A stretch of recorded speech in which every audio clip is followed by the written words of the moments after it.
Hi. నా పేరు లావణ్య. ఈరోజు నేను మాట్లాడడానికి కారణం ఒక న్యూస్ ఆర్టికల్. ఒక అమ్మాయి, ఒక అమ్మాయి గురించిన న్యూస్ ఆర్టికల్. ఒక 13 ఏళ్ల అమ్మాయి మంచి స్కూల్‌లో చదువుకుంటుంది. మంచి స్టూడెంట్. చూడడానికి చాలా అందంగా ఉంది. ఆ అమ్మాయి ఒకరోజు స్కూల్ నుంచో మరి ఎక్కడి నుంచో ఆటోలో ఎక్కి తన ఇంటికి వెళ్తుంది. అయితే ఆ ఆటో అతను రాంగ్ డైరెక్షన్‌లో తీసుకుపోయి ఆ అమ్మాయిని కిడ్నాప్ చేసి హోటల్స్‌కి అమ్మేశాడు. 5 రోజుల పాటు 30 మంది హోటల్స్ మార్చుతూ ఆ అమ్మాయిని రేప్ చేశారు. చివరికి ఎలాగోలా బతికి బయట కట్టింది అనుకున్న టైంలో ఆ అమ్మాయి ఐసీయూలో ఉండి ఈరోజు మార్నింగ్ చనిపోయింది. ఈ న్యూస్ ఆర్టికల్ నన్ను ఎంతగా నా మైండ్‌ని డిస్టర్బ్ చేస్తుందంటే, ఈ న్యూస్ ఆర్టికల్ వల్ల నాకు చివరికి అన్నం తినాలని కూడా అనిపించట్లేదు. ఎందుకు ఈ విధంగా మనుషులు తయారవుతున్నారన్న ఆందోళన, బాధ ఎక్కువవుతుంది. రేపు నాకే జరిగితే నా పరిస్థితి ఏంటి అనేది నాకు భయమేస్తుంది. ఒకరోజు నేను మా ఇంటికి వెళ్ళడానికే నైట్ ట్రైన్ దిగి ఆటోల కోసం వెయిట్ చేస్తున్నాను. ఒకతను తీసుకెళ్తానని అన్నాడు. నేను గూడా రెంట్‌కి తీసుకొని ఆటోకి 30 కిలోమీటర్ల దూరంలో ఉన్న మా ఇంటికి వెళ్ళాను రైల్వే స్టేషన్‌కి. వెళ్తున్నంత సేపు నేను ఎప్పుడు కంగారు పడలేదు. ఎందుకంటే ఆటో అతను నన్ను మంచిగా ట్రీట్ చేశాడు. ఆటో ఎక్కినప్పుడు మా అమ్మకి కాల్ చేశాడు. ఆటో దిగేదాకా మా అమ్మతో మాట్లాడాడు. నేను గూడా మంచిగానే బాబాయ్, బాబాయ్ అంటూ పలకరించాను. అందరూ అలా ఉండరు. కానీ అదే రోజు నా పరిస్థితి ఏంటి ఈ విధంగా జరిగితే అని ఆలోచిస్తే నాకిప్పుడు కన్నీళ్ళొస్తున్నాయి. మా అమ్మ ఎంత టెన్షన్ పడుంటద్ది అని ఆలోచిస్తే నాకు బాధగా అనిపిస్తుంది. ప్రతి ఒక్కరికి జీవితంలో ఏదో ఒక సంగతి జరిగే ఉంటది. మర్చిపోలేని సంగతి. స్కూల్ డేస్‌లోనో, కాలేజ్ డేస్‌లోనో, ఆఫీస్‌లో ఉన్నప్పుడు ఎప్పుడో జరుగుంటుంది. కానీ అందరూ దాన్ని లైట్ తీసుకొనుంటారు. కానీ ఈ అమ్మాయి అది లైట్ తీసుకొని బతకడం అని గూడా అనుకుందామనుకున్నా, ఈరోజు ఆ అమ్మాయి బతికి లేదు. ఎంతో బాధను అనుభవించి చనిపోయింది. మనలాగా ఆ అమ్మాయి లైట్ తీసుకొని జీవితాన్ని కొనసాగించలేకుండా పోయింది. దీనికి కారణం ఎవరు? మనమా? ఆటో డ్రైవరా? లేకపోతే ఆ 30 మందా? ఎవరు దీనికి కారణం? నాకు 4 క్వెషన్స్ ఉన్నాయి. ఆ 4 క్వెషన్స్ నిన్న నైట్ నుంచి నన్ను నిద్రపోనియట్లేదు. ఫస్ట్ క్వెషన్ ఏంటి అంటే టీటీడీ మనందరికీ తెలుసు. తెలుగు వాళ్ళకైతే అసలు పరిచయం చేయాల్సిన అవసరమే లేదు. అందులో తిరుపతి వాళ్ళు కానీ, ఏపీ వాళ్ళైతే అసలు చెప్పనవసరం లేదు. టీటీడీ అంటే వాళ్ళకని టీ అన్న తర్వాత డి అని వాళ్ళు ఫిక్స్ అయిపోతారు. టీటీడీ. అదంత పెద్ద పుణ్యక్షేత్రం. తిరుమల తిరుపతి దేవస్థానం. వెంకటేశ్వర్ల స్వామి కొలువై ఉన్న ప్రదేశం. కలియుగ దేవుడంటారాయన్ని. ఆయన్ని మహావిష్ణువు అవతారంగా కూడా చూడరు. ఆయనే మహావిష్ణువు అంటారు. నరసింహస్వామినో, లేకపోతే ఇంకెవరైనానో రాముడో, కృష్ణుడో వీళ్ళందరిని అవతారాలుగా ట్రీట్ చేస్తారు. వెంకటేశ్వర్ల స్వామిని మాత్రం డైరెక్ట్ పాలసముద్రంలో ఉన్న విష్ణువుగానే చూస్తారు. 3300 ఎన్నో మెట్లు ఎక్కి అలిపిరి మెట్లు వాటిల్ని అలిపిరి మెట్లంటారు. ఎక్కి దర్శనానికి క్యూలో నిలబడుకున్న ఒక అమ్మాయిని అడిగితే, నిన్నెవడైనా ఎక్కడైనా టచ్ చేశాడా అని అడిగితే, టచ్ చేశాడనే చెప్పద్ది. నిన్నెవడైనా ఎక్కడైనా అబ్యూసివ్‌గా చూసాడా అని అడిగితే, చూసాడనే చెప్పద్ది. మరి అంత పెద్ద పుణ్యక్షేత్రం. పాలసముద్రంలో ఉన్న విష్ణువు డైరెక్ట్‌గా అక్కడే ఉన్నాడు గర్భగుడిలో. శ్రీ వెంకటేశ్వర స్వామిలాగా. మరి ఆయన్ని చూడ్డానికి వెళ్ళిన అమ్మాయి అలిపిరి మెట్లెక్కి ఎంతో భక్తితో వెళ్ళిన అమ్మాయికి ఎందుకు ఈ విధంగా జరుగుతుంది? అక్కడ దేవుడు ఎందుకు లేకుండా పోతున్నాడు ఆ అమ్మాయికి తోడుగా? ఇది ఒక్క టీటీడీలోనే జరగట్లేదు గదా! ఎన్నో దేవాలయాల్లో జరుగుతున్నాయి. మసీదులో జరుగుతుంది, చర్చుల్లో జరుగుతుంది, ఎక్కడ పట్టినా జరుగుతుంది. ఎందుకు జరుగుతున్నాయి? అక్కడ దేవుడు ఎందుకు లేకుండా పోతున్నాడు తోడుగా? ఇదంతా పక్కన పెడితే ఒక రేపిస్టు దర్శనానికెళ్తున్నాడు. ఒక కిడ్నాపరు దర్శనానికెళ్తున్నాడు. ఒక ఫ్రాడు దర్శనానికెళ్తున్నాడు. ఒక సాధారణ వ్యక్తి దర్శనానికి వెళ్తున్నాడు. ఆహ్, మరి డిఫరెన్స్ ఏముంది దేవుడికి? ఒక రేపిస్ట్ దర్శనానికి వెళ్లి గర్భగుడిలో ముందు నిలబడుకొని స్వామి నువ్వే దిక్కంటున్నాడు. ఒక సాధారణ వ్యక్తి గర్భగుడి ముందు నిలబడుకొని వెంకటేశ్వర స్వామి నువ్వే దిక్కంటున్నాడు. మరి తేడా ఏముంది? ఎక్కడ కనిపిస్తుంది తేడా? శిక్ష పడాల్సిన వాడికి, అసలు ఏ తప్పు చేయని అమాయకుడికి తేడా ఏంటి? దేవుడు తేడా ఎందుకు చూపించట్లేదు? నా రిక్వెస్ట్ ఏంటి అంటే, నా మొదటి క్వెషన్ ఏంటి అంటే, ఎందుకు? ఎందుకు దేవుడు తేడా చూపించట్లేదు ఎవ్వరికి? ఏ దేవస్థానంలో కూడా తేడా ఎందుకు చూపించట్లేదు? నాకొక సిస్టమ్ కావాలనిపిస్తుంది. ఆ సిస్టమ్ ఏంటి అంటే, ప్రముఖ దేవస్థానాల్లో కానీ, చిన్న చిన్న దేవస్థానాల్లో కానీ, ఒక వ్యక్తి వెళ్తే, ఆ వ్యక్తి ఆధార్ కార్డులో ఎన్ని క్రిమినల్ కేసెస్, ఎన్ని పోలీస్ స్టేషన్స్‌లో ఏ విధంగా రికార్డ్ అయ్యాయి అని తెలియాలి. అప్పుడు అతను క్రిమినల్ అని తెలిస్తే, ఆ దర్శనానికి, స్వామికి సంబంధం లేకుండా అతన్ని పంపించేసేయాలి. బయటికి అటునుంచి అటు. ఈ విధంగా ఒక సిస్టమ్ కావాలి. ఎందుకు నేను ఈ సిస్టమ్ కోరుకుంటున్నానంటే, అప్పుడైనా సరే తప్పులు చేయడం కొంతవరకైనా ఆగుతాయి. ఈ విధంగా దేవుడినే నేను చూడలేకపోతున్నాను, ఈ తప్పు చేయడం వల్ల అని వాడికి అప్పుడైనా కనువిందైతే, అప్పుడు, అప్పుడు తప్పులు జరగటం కనీసంలో కనీసమైనా ఆగుతాయని నేను అనుకుంటున్నాను. ఒక చిన్న పిల్లోడు 17 ఏళ్ళో, 18 ఏళ్ళో పిల్లోడు ఒక అమ్మాయిని అబ్యూసివ్‌గా మాట్లాడతాడు. కానీ ఆ అబ్బాయి చేతి మీద టాటూ మహాశివుడిది త్రిశూలం కానో, మహాశివుడి నేమ్ కానో, ఓం కానో ఉంటది. అబ్యూస్ చేసేవాడి చేతి మీద టాటూ ఉంటది కంపల్సరీగా. ఎందుకు? మీరు దేవుడిని అంతగా నమ్మినప్పుడు పక్కన మనిషి ఆడపిల్లని కూడా చూసుకోకుండా ఏ విధంగా మాట్లాడుతున్నారు? ఈ విధంగానా మీరు మాట్లాడేది? ఆ మహాశివుడే పార్వతీదేవి కాళ్ళు పట్టుకున్నాడు గదా! ఒక తల్లికి లొంగుతున్నాడు కదా! మీరెందుకు మరి ఆ దేవుడి టాటూలు వేసుకొని దొంగ భక్తులను ప్రదర్శిస్తూ ఆ అమ్మాయిల్ని ఆ విధంగా అన్నారు. ఆ అమ్మాయిని ఆ విధంగా మాట్లాడి ఆ అమ్మాయికి ఇబ్బంది కలిగిస్తున్నారు. కాబట్టి నా మొదటి రిక్వెస్ట్ ఏంటి అంటే, దేవస్థానాలకి ఎవ్వరిని పడితే వాళ్ళని అలో చెయ్యకండి. దర్శనం ఇప్పించకండి. వాడు ఎంత పెద్ద రాజకీయ నాయకుడైనా సరే, వాడి పేరు మీద ఒక్క క్రిమినల్ కేసైనా ఉంటే, ఒక చిన్న కేసైనా, పోలీస్ కేసైనా ఉంటే, వాడు తిరిగి పోలీస్ స్టేషన్‌కి వెళ్ళి, నేను దర్శనానికి వెళ్తున్నాను, నాకు పర్మిషన్ ఇవ్వండి అని ఆ పోలీస్ స్టేషన్‌లో రిక్వెస్ట్ చేసుకోవాలి, రావాలి. చిన్న కేసైతే. పెద్ద పెద్ద కేసులైతే అసలు దర్శనానికి రిక్వెస్ట్ గూడా ఇవ్వకుండా డైరెక్ట్ క్యాన్సిల్ చేసి పడేయాలి. ఈ విధంగా ఒక సిస్టమ్‌ని తీసుకురండి. నా రెండో రిక్వెస్ట్ ఏంటి అంటే, ఇది నా క్వెషన్‌గా కూడా అనుకోవచ్చు. ఒక 13 ఏళ్ల అమ్మాయిని అంత దారుణంగా రేప్ చేస్తున్నారు. కిడ్నాప్ చేస్తున్నారు. అమ్మేస్తున్నారు. 30 మంది పైన పడి రాక్షసుల్లాగా ఆ అమ్మాయిని అనుభవించారు. ఒక్కడికి కూడా కరుణ, జాలి లేకుండా ఎందుకు పోతున్నాయి? అందరం మనుషులమే కదా! కొన్ని కోట్ల జన్మ ఎత్తితే మనిషి జన్మ వస్తుంది. ఇది సైంటిఫిక్‌గా కూడా ప్రూవ్ కదా! ఒక ఎనర్జీ క్రియేట్ చేయబడదు. అలాగే నాశనం చేయబడదు. ఇది న్యూటన్సో ఎవరో ఒక శాస్త్రవేత్త కనిపెట్టిందే కదా! కాబట్టి మనం ఇప్పుడు చనిపోయినామంటే మన సోల్ కానీ, మన ఎనర్జీ కానీ వేరే ఫార్మ్‌లోకి ఎళ్ళిపోతుంది. అదేం నాశనం అవ్వదు. అది ఏ ఫార్మ్ అయినా అవ్వచ్చు. మానవ రూపమైనా అవ్వచ్చు, మరే రూపమైనా అవ్వచ్చు. కానీ ఇప్పుడు మనం మానవ రూపంలో ఉన్నామంటే, మనం ఎన్నో జన్మల పుణ్యఫలం కదా! అలాంటి ఈ జన్మ పుణ్యఫలానికి మనం ఏ విధంగా రెస్పెక్ట్ ఇస్తున్నాం? ఒక మనిషిని హింసించడమా? ఒక మనిషిని బలవంతంగా అనుభవించడమా? ఒక మనిషిని ఏడిపించడమా? ఒక మనిషిని చంపేయడమా? ఇదా మనం? ఇదా మనం చేసేది? ఇది కాదు. ఒక మనిషిని మనిషిలా చూడాలి. 13 ఏళ్ల అమ్మాయి ఏం తెలుసని ఆ పాపకి? అమ్మాయి కూడా కాదు. పాపకి. ఆ పాపకి ఏం తెలుసు? తనకి ఏం జరుగుతుందో కూడా తనకి తెలియకుండానే ఆ విధంగా 30 మంది అనుభవించారంటే తను ఎంత బాధపడుంటుంది. ఆ బాధ అందరికీ తెలియాలి. నేను చెప్పేది ఏంటి అంటే, ఆ అమ్మాయి ఎంత బాధపడిందో, అంత బాధపడుతున్నా వాడికి ఎందుకు చేయాలనిపిచ్చిందో మనం తెలుసుకోవాలి. వాడి మైండ్‌సెట్ ఏంటో మనం గ్రహించాలి.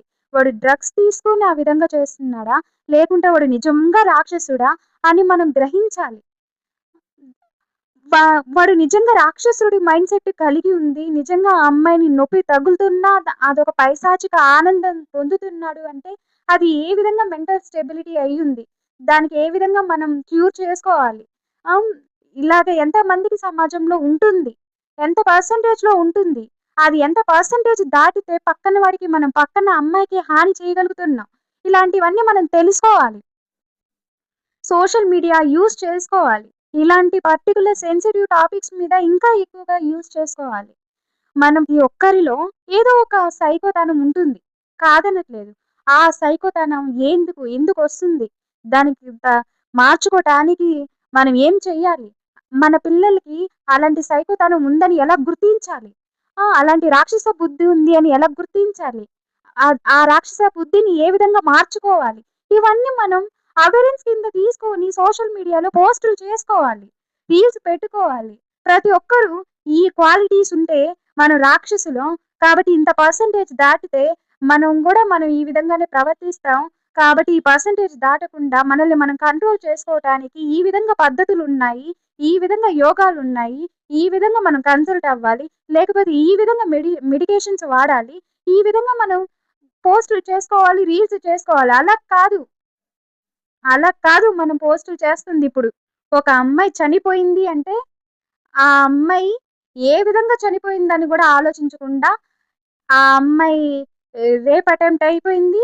లేదంటే ఆ అమ్మాయి ఫేస్ రివీల్ చేసేయటం, లేకపోతే ఆ అమ్మాయి స్టేట్మెంట్‌లు రిలీజ్ చేసేయటం, ఆ అమ్మాయి ఒరిజినల్‌గా ఎక్కడెక్కడ ప్లేసెస్‌కెళ్ళిందో ఆ ఫోటోస్, ఆ వీడియోస్ అన్ని గ్యాదర్ చేసి, మళ్ళీ అవి గూడా రిలీజ్ చేసేయటం. చనిపోయిన అమ్మాయిని ఎలాగో ప్రశాంతంగా చావనివ్వలేదు. పైగా చచ్చిపోయిన తర్వాత ఆ అమ్మాయికి విలువ లేకుండా కూడా మనమే చేసుకుంటున్నాం. ఈ విధంగా మనకి ఉపయోగపడుతున్నాయి సోషల్ మీడియాలు. ఇది కాదు. నా రెండో రిక్వెస్ట్ ఇదే.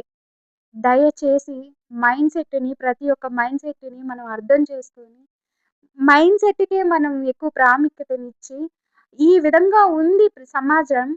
మనం ఈ విధంగా ప్రవర్తించాలి అని ప్రతి ఒక్కరికి చెప్పగలిగితేనే, అప్పుడే మన సమాజం బాగుపడుతుంది. నా మూడో రిక్వెస్ట్ ఏంటి అంటే, ఎప్పుడు కూడా విక్టిమ్‌ల యొక్క ఫేసెస్ ఎక్కడ రిలీజ్ చెయ్యకండి. ఎందుకు? చనిపోయిన వ్యక్తికి మనం ఎలాగో మర్యాద ఇవ్వలేదు. చనిపోయిన తర్వాత వాళ్ళ చావుకు గూడా మర్యాద ఎందుకు ఇవ్వలేకపోతున్నాం? చాలా మంది అనుకుంటారు. ఇది కూడా ఒక అవేరెన్స్ కదా! ఫేస్ రివీల్ చేసి ఆ అమ్మాయి ఇచ్చిన స్టేట్‌మెంట్‌లు, ఆ అమ్మాయి గొంతును రివీల్ చేస్తే పక్కన వాడికి అవగాహన కలుగుతుంది కదా! కాదు. ఆ విధంగా కలగదు. ఆ అమ్మాయి ఫేస్ రివీల్ చేయకుండానే ఆ అమ్మాయి మనం స్టోరీ చెప్పొచ్చు. ఆ అమ్మాయి రియల్ వాయిస్ రిలీజ్ చేయకుండానే ఆ అమ్మాయి ఏం చెప్పిందో మన గొంతుతో మనం చెప్పొచ్చు. ఎందుకు నేను ఈ విధంగా చెప్తున్నాను అంటే, ఆ అమ్మాయి ఎంతో నరకం అనుభవించి చనిపోయింది. అలాంటి సిట్యుయేషన్ ఏ పాపకి రాకూడదు. ఏ అమ్మాయికి రాకూడదు. ఏ జంతువుకి కూడా రాకూడదు. అలాంటప్పుడు చివరికి మనం తిరిగి చచ్చిన పాముని ఇంకా చంపుతున్నాం. హ్మ్. పొడిచిన గాయం మీద మళ్ళీ మళ్ళీ కారపుండితో పొడుస్తున్నాం. ఆ విధంగా చేస్తున్నాం మనం. మీకు కొంచెం గూడా అర్థమవుతుందా? సోషల్ మీడియా యూజ్ చేసే వాళ్ళకైతే నాకేం అర్థం కావట్లేదు. మీ ఇంట్లో ఒక అమ్మాయికి ఇలా జరిగితే మీరిలా పోస్టులు చేసేస్తారా? లేదు కదా! మీ గొంతుతో మీరు మాట్లాడి వినిపిస్తారు. మీరెందుకలా మాట్లాడలేకపోతున్నారు? రీల్స్ కోసమో, లైక్స్ కోసమో విక్టిమ్స్ ఫేస్ రివీల్ చేయడం అనేది చాలా పాపం. ఆ అమ్మాయి ఎన్నో జన్మల పాపం చేసుకుందని ఆ అమ్మాయి ఫీల్ అవుతుంది. ఒకవేళ ఆ అమ్మాయి బతికుంటే. ఈ విధంగా మీరు పోస్టులు, రీల్స్‌లు చేసుకొనుంటే. చచ్చిపోవాలనిపిస్తది ఆ అమ్మాయికి కొన్ని కొన్ని సార్లు. ఎందుకు?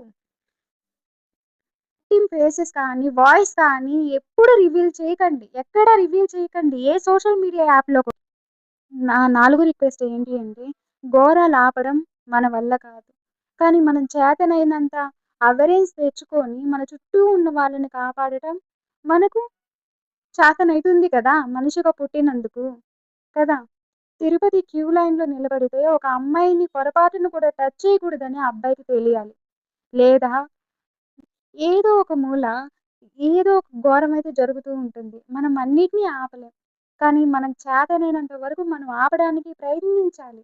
మన చుట్టూ ఉన్న వాళ్ళకి చెప్పాలి. ఇది కేవలం బాడీ పార్ట్స్ మాత్రమే. ఇంకేమి కాదు. నిన్ను కొడితే నొప్పి ఎంతొస్తుందో, ఒక అమ్మాయిని కొడితే నొప్పి అంతే వస్తుంది. నీకు నీ లైఫ్ మీద ఎంత భయముంటుందో, ఆ అమ్మాయికి కూడా అంతే భయముంటుందని మనం చిన్నప్పటి నుంచి వాళ్ళకి నేర్పించుకోవాలి. చెప్పాలి. హ్మ్. అలా చెయ్యాలి. పేరెంట్స్‌గా ఆ అమ్మాయికే కాదు, ఆ అబ్బాయికి కూడా చెప్పాలి. తమిళనాడులో ఇద్దరు లవర్స్ కార్‌లో పోతూ ఉంటే, ఆ కార్‌లోకి బలవంతంగా చొరబడి, ఆ అబ్బాయిని కొట్టి, ఆ అమ్మాయిని రేప్ చేశాడు. అప్పుడు ఆ అమ్మాయి ధైర్యంగా ముందుకు వెళ్లి పోలీస్ కంప్లెయింట్ ఇస్తే, కోర్టుల్లో ఆ అమ్మాయి వేసిన ఫైల్ కేస్‌ని చూసి వాదిస్తున్న వాళ్ళు జడ్జిలైనా సరే, ఎవరైనా సరే నవ్వుతున్నారు. ఎందుకు నవ్వుతున్నారు? అవసరమేమిటి? మీకు నవ్వే అంత కామెడీ అక్కడ ఏం కనిపిస్తుంది? ఒక అమ్మాయి ధైర్యం చేసి ముందుకొచ్చి కోర్టు కేసు వేస్తే మీరు నవ్వుతున్నారు. ఈ విధంగా మన జ్యుడిషియల్ సిస్టమ్ ఉంది. ఈ మనం ఎందుకు ఇంతలా దిగజారిపోతున్నామని మనం ఆలోచించుకోవాలి. మీ పిల్లలు ఆ జడ్జి నవ్విన జడ్జికి పిల్లలు ఉండరా? వాళ్ళు లవర్స్‌తో తిరగరా? ఈ ఈ అమ్మాయి ఒకటి లవర్స్‌తో తిరిగిందా? ఆలోచించాలి మనమే. బంగ్లాదేశ్‌లో గర్భవతిగా ఉన్న ఒక అమ్మాయిని రేప్ చేశారు. ఇంకొక 10 రోజులు ఆగితే బిడ్డ పుడుతుందనంగా రేప్ చేశారు. బిడ్డ రేప్ చేసేటప్పుడు అడ్డంగా ఉందని తీసి విసిరి పారేశారు. మళ్ళీ తిరిగి రేప్ చేశారు. ఎందుకు? అవసరం ఏమిటి? మీకు అంతగా మీ మైండ్ ఏమైతుంది? బీహార్‌లో వెనకబడిన వాళ్ళకి మంచి జరగాలని, కరువు ఉందని, ఇట్లుందని, అట్లుందని చెప్తే, సొంత బంధువులే పోలీసులతోటి, రాజకీయాలతోటి చేరి అతన్ని ఎన్‌కౌంటర్ అనే పేరుతో చంపేశారు. ఇది ఒక రేప్‌కో, లేకపోతే ఒక అమ్మాయికో జరిగింది కాదు. అందరికి జరుగుతుంది. అసలు అవసరం ఏమిటి? ఇన్ని ఘోరాలేంటి? ఇన్ని నేరాలేంటి? 17,00,00,000 పెట్టి పెళ్లి చేసుకోవాలనుకున్న ఒక వ్యక్తిని ఆ అమ్మాయి కాబోయే భార్యే చంపేసింది.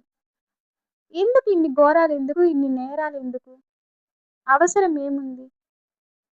అందరూ ఒకలా ఎందుకు ఆలోచించలేకపోతున్నారు? తప్పు చేస్తే శిక్ష పడుతుందన్న ఆలోచన వాళ్ళకి ఎందుకు కలగట్లేదు? ఏ విధంగా అయినా తప్పించుకోగలుగుతామన్న ధైర్యం వాళ్ళకి ఎక్కడి నుంచొస్తుంది? ఇవన్నీ మనం ఆలోచించాలి. వాళ్ళకి ఆ ధైర్యం ఎందుకుంది? ఎవరికైనా తెలిస్తే అన్న భయం వాళ్ళకి ఎందుకు లేకుండా పోతుంది? లేకపోతే తప్పు చేస్తే శిక్ష పడుతుందన్న ఆలోచన వాళ్ళకి ఎందుకు రాకుండా పోతుంది? ఇవన్నీ మనం ఆలోచించాలి. ఇవి సీరియస్ కండిషన్‌లోకి వెళ్ళకముందే మనం ఆలోచించాలి. సరైన నిర్ణయాలు తీసుకోవాలి. పెద్దలంతా కూర్చొని ఒక డెసిషన్స్‌కి రావాలి. ఒక సిస్టమ్ తీసుకురావాలి. ఈ సోషల్ మీడియాని యూజ్ చేసుకొని ఈ రాబోయే పిల్లలకైనా మనం చక్కటి బుద్ధులిప్పించుకోవాలి. మనం ఎన్ని అనుకున్నా, ఎన్ని చేసినా, ఎన్ని సిస్టమ్‌లు తెచ్చినా, ఎంతమంది పెద్దవాళ్ళు కూర్చొని ఈ సమస్యలను పరిష్కరించినా జరిగేవి జరుగుతున్నాయి. తప్పులు చేసేవాళ్ళు చేస్తున్నారు. చచ్చిపోయేవాళ్ళు చచ్చిపోతున్నారు. నొప్పి అనుభవించేవాళ్ళు నొప్పి అనుభవిస్తున్నారు. ట్రామా అనుభవించేవాళ్ళు ట్రామా అనుభవిస్తున్నారు. జీవితాంతం నరకం అనుభవించేవాళ్ళు నరకం అనుభవిస్తున్నారు. తప్పు చేసిన వాడికి మాత్రం శిక్ష పడకుండా ఆగిపోతూ ఉన్నాయి. దయచేసి నా రిక్వెస్ట్ ఏంటి అంటే, ఎవరి జీవితాల్లోనూ వెలుగు తీసుకురాలేరు. ఎవరి జీవితాలను బాగుపరచలేరు. మీ జీవితాలను మీరే బాగుపరుచుకోవాలి. ఎవ్వరి వల్ల కూడా మీరు మ్యానిపులేట్ అవ్వకూడదు. ఎవ్వరి అజెండాను కూడా మీ నెత్తిన వేసుకొని మీదే ఆ ఎయిమ్, ఆ ఎజెండా మీదే అన్నట్టుగా మీరు బిహేవ్ చేయకూడదు. అది ఆఫీస్‌లో అయినా, కాలేజ్ డేస్‌లో అయినా, ఎక్కడైనా సరే మీ రెస్పెక్ట్ మీరు కోరుకోవాలి. మీ ఎయిమ్స్ మీకుండాలి. మీ వే ఆఫ్ థింకింగ్ మీదే అయ్యుండాలి. ఎవరి వల్ల మ్యానిపులేట్ అయ్యి ఉండకూడదు. ఇప్పుడు ఇన్‌స్టాగ్రామ్స్‌లో లవ్ అంటే ఏంటేంటో చూపిచ్చేస్తున్నారు. చాలా సింపుల్‌గా చూపిస్తున్నారు. ఎన్నో వేస్‌లో లవ్ చేసుకోవచ్చని కూడా చూపిస్తున్నారు. రిలేషన్‌షిప్స్‌లో కూడా ఎన్నో టైప్స్ ఉంటాయని కూడా వాటిని జస్టిఫై చేస్తున్నారు. అవి కరెక్టే. ఇప్పుడున్న సిట్యుయేషన్స్‌కి, డిప్రెషన్స్‌కి, ట్రామాస్‌కి అని. అవన్నీ నమ్మొద్దు. మనం మన వాల్యూస్‌ని ఎక్కడ తగ్గించుకోవద్దు. ఈ విధంగా అజెండాస్‌ని ఈ విధంగా ఫాల్టీ లాగా ఈ విధంగా ఫ్రాడ్స్ చేస్తున్న వాళ్ళ రీల్స్ అసలు చూడకూడదు. ఎంకరేజ్ చెయ్యకూడదు. ఇన్‌స్టాగ్రామ్ యూజ్ చేసే వాళ్ళకి నేనొకటి చెప్తున్నాను.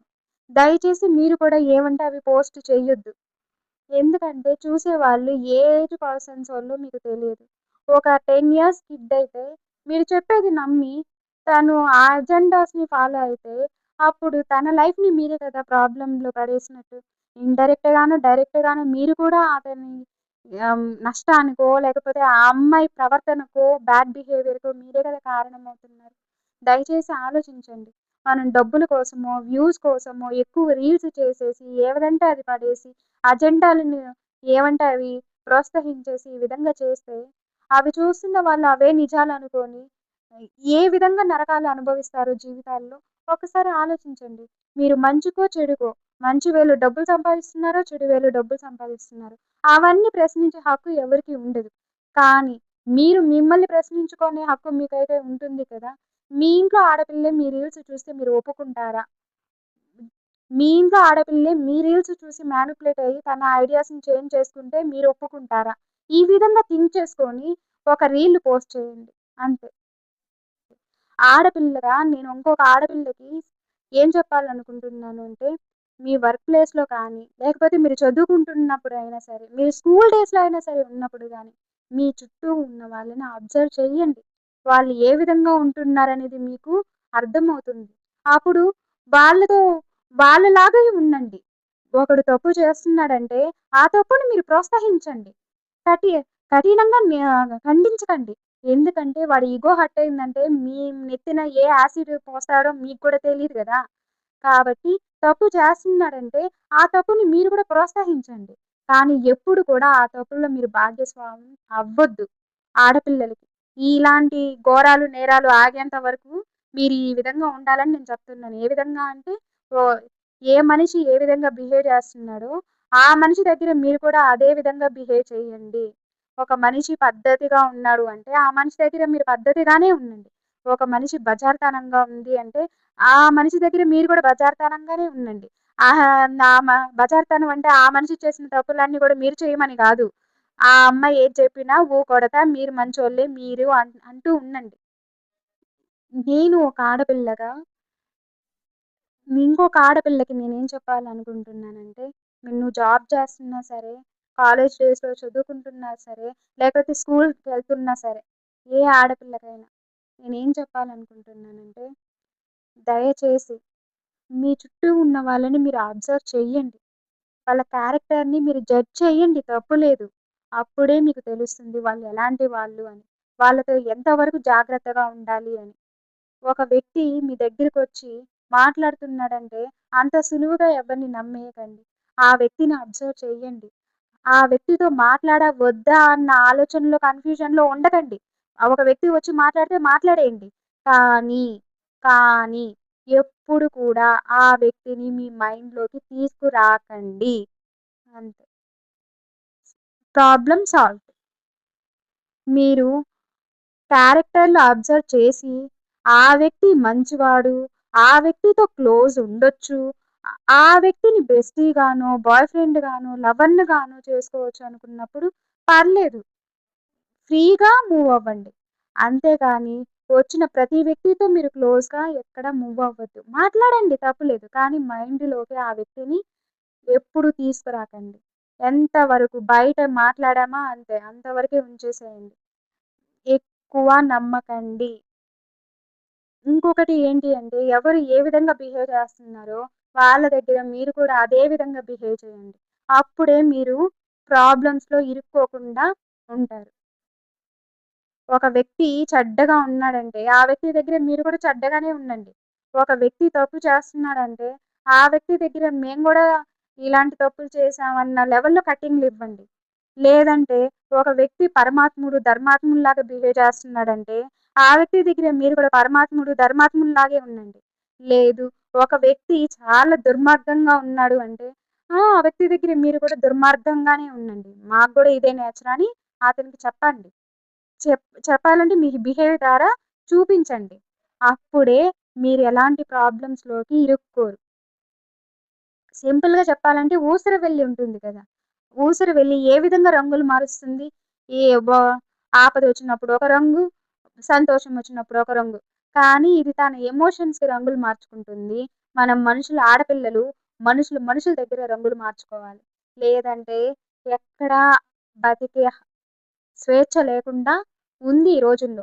ఈ విధంగా నేర్పుతానం ఉంటేనే ఆడపిల్లలు బ్రతకగలుగుతారు. దయచేసి అర్థం చేసుకోండి. ఇదేం నేను తప్పుగా చెప్పట్లేదు. ఇదే పచ్చి నిజం. పెద్దలు ఒక సామెత అంటారు. వేదాంతాలు చెప్పేవాడికి వేదాలు రావంట. ఏ విధంగా ఏ మనిషి దగ్గర ఏ విధంగా ఉంటే తను తప్పించుకొని తిరగగలుగుతుందో నేర్పతానం ఉన్నప్పుడు దాన్ని రంగులు మార్చుకునేది, క్యారెక్టర్‌లు మార్చుకునేది ఏమి అనవలసిన అవసరం లేదు. మీకు అమ్మాయిని కాపాడగలిగే హక్కు ఉంటే, ఒకవేళ కాపాడగలిగే ధైర్యం ఉంటే అప్పుడు ఆ అమ్మాయి ని ని నిస్సందేహంగా ఆ అమ్మాయి ఏ విధంగా ఉందో ఆ విధంగానే అందుతో ఉంటుంది. మీరు ఆ విధంగా మీరు కంట్రోల్ చేసుకోగలుగుతారా? మీరు ఆ అమ్మాయిని ఏ విధంగా ఉన్నా కూడా అందరి దగ్గర మీరు ఆ అమ్మాయిని కాపాడగలుగుతారా? లేరు కదా! మనుషులు ఏ విధంగా, ఎప్పుడు ఏ విధంగా మారుతున్నారో అర్థం కావట్లేదు. అలాంటప్పుడు ఒక మనిషి రాక్షసుడని తెలిసినప్పుడు మనం గూడా ఆ మనిషి దగ్గర రాక్షసుల్లాగే బిహేవ్ చేయాలి. దేవతల్లాగా బిహేవ్ చేశామనుకోండి, రాక్షసులకి, దేవతలకి పడదు. అక్కడే వార్ స్టార్ట్ అయిపోద్ది. అదే నేను చెప్పాలనుకుంటుంది.